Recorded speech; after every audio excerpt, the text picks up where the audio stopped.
This is Aurore, the last and most remote of 33 low-lying islands that make up the Republic of Kiribati in the South Pacific. Scientists say that in the next 30 to 50 years, islands like this one will be underwater due to rising sea levels caused by global climate change.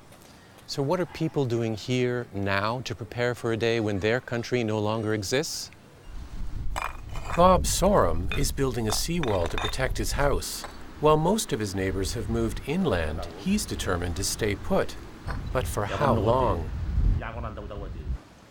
One conservative estimate from the University of Colorado predicts that global temperature changes will cause sea levels to rise as much as 2 meters by the end of this century.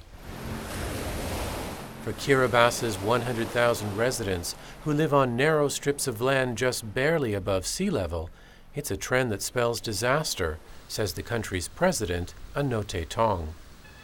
Already we have whole villages being washed out, that the sea is rising. There is no running away from that reality. As conditions worsen, Tong says many here, like 23-year-old fisherman Rubita Yobite, are finding it harder to produce the food they need to survive.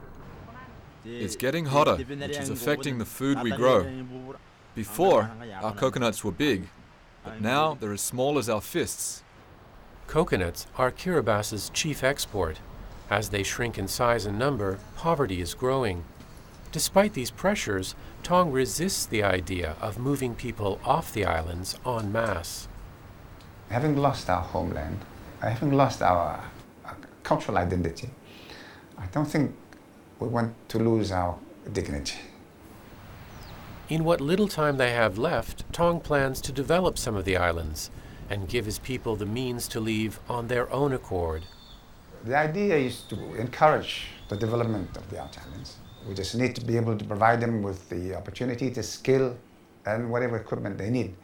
But convincing development organizations to invest in a country that won't be around in 50 years is not easy.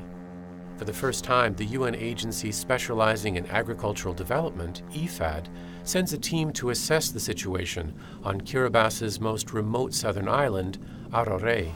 We would like to understand some of the challenges that you face with the environment. There has been a lot of damage to trees. Wells are salty. There is erosion along the coastline. The President of the country is saying that the whole survival of the islands over the next 50 years is in question. A challenge that we face is what happens in the course of this 50 years.